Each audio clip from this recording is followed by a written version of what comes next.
Assalamualaikum guys, today I'm gonna review novel The Pearl by John Steinbeck। John Steinberg की पैदाइश हुई थी 27 फरवरी 1902 California America में। अमेरिकी नावल निगार है ये। इनकी फेमस बुक्स हैं the grapes of wrath, of mice and men, cup of gold, the pastures of heaven, to a god unknown. और इनको 1962 में नोबेल प्राइज से नवाजा गया था। So let's start our story the pearl. इसके दो मेन कैरेक्टर्स हैं, कीनो और जोआना। कीनो जो है वो अपनी बीवी जोआना के साथ एक बहुत ही स्मॉल टाउन में रहता है और उनका एक छोटा सा बेटा है क्योटोटो, जो कुछ ही माह का है।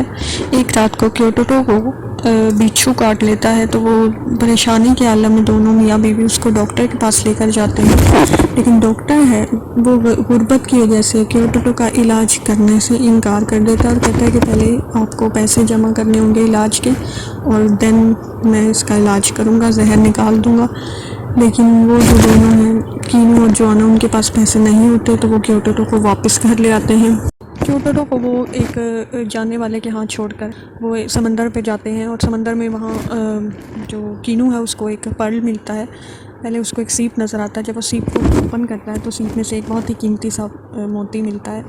तो उसे पता लग जाता है कि इसकी कीमत बहुत ज़्यादा होगी। उस मोती को चुपचाप घर ले आता है, लेकिन क्योंकि वो छोटा सा टाउन होता है तो वहाँ पे बात जंगल की आग की तरह फैल जाती है कि कीनू को एक बहुत ही कीमती पर्ल मिला है।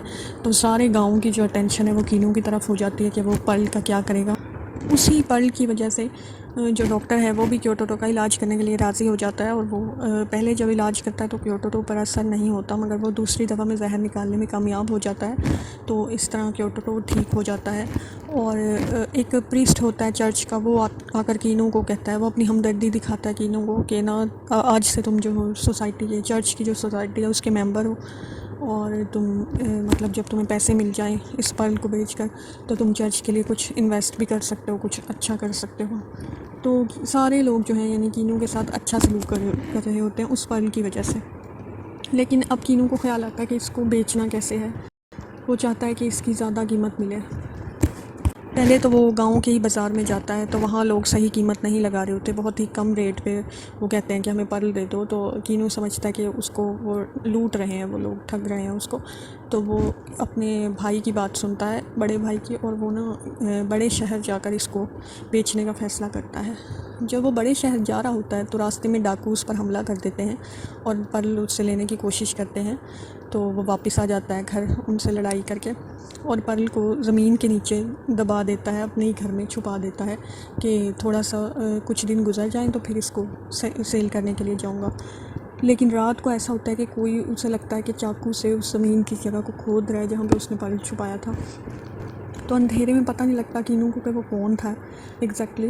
तो जब वो जाता है तो उसकी लड़ाई हो जाती है उस शख्स से जो भी पर्ल चुराना चाह रहा था, और जो वो आदमी है वो उसके ना चाकू जिससे वो खुदाई करा था वो कीनू के मार देता है। तो कीनू ज़ख्मी हो जाता है और वो शख्स भाग जाता है, लेकिन शुक्र है कि पर्ल बच जाता है, पर्ल वो नहीं निकाल पाया।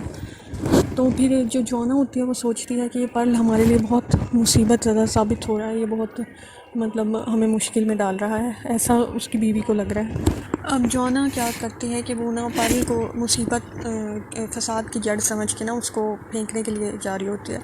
तो कीनू उसको देख लेता है रात के अंधेरे में। तो वो कीनू उसको बहुत मारता पीटता है और फिर बाद में उसे समझाता भी है कि देखो ये तुम गलत सोच रही हो, ऐसा कुछ नहीं है, ये बहुत हमारे लिए खुशहाली लेकर आएगा पर्ल। और वो ये कह के पर्ल को दोबारा से रख लेता है अपने पास। और जब वो तीसरी बार उसको बेचने जा रहा होता है तो फिर उसके घर पे हमला हो जाता है। और जो अभी वो निकला ही नहीं था घर से कि लोग आ गए और पर्ल उससे खींचने लगे और लड़ाई शुरू हो गई। और उनके पास क्योंकि बंदूक थी तो उन्होंने गोली चलाई और गोली गलती से कीनू की जगह उसके बेटे क्योटोटो को लग गई और क्योटोटो वहीं पे मर गया। तो इसका मतलब ये था कि जोआना ठीक थी और वो पर्ल जो था वो वाकई मनहूस था, वो उनके लिए लकी साबित नहीं हो रहा था। लेकिन कीनू को तब यकीन आया जब उसके बेटे की डेथ हो गई। तो ट्रेजिक एंडिंग है इसकी बहुत। और फिर कीनू ऐसा करेगा कि वो ले जाके पर्ल को समंदर में फेंक देगा मनहूस करार देते हुए। लेकिन इसका जब आप पढ़ेंगे ना, ये बताने में तो सिंपल लग रही है, लेकिन जब पढ़ते हैं तो लिटरली आंखों में आंसू आ जाते हैं एंड में कि यानी इतना उन्होंने मेहनत की इसको छुपाने के लिए और सोचा, बड़े बड़े ड्रीम सोचे कि क्या करेंगे इसको बेचने पर, लेकिन ये उनके लिए अच्छा साबित नहीं हुआ। तो ज़रूर पढ़िए, मैं इसको रेट करती हूँ 8 आउट ऑफ 10। और मुझे कमेंट सेक्शन में बताइएगा कि आपको ये पढ़ के कैसा एक्सपीरियंस हुआ। थैंक यू मेरी वीडियो सुनने के लिए, और चैनल को लाइक शेयर सब्सक्राइब कर दीजिए। अल्लाह हाफिज़।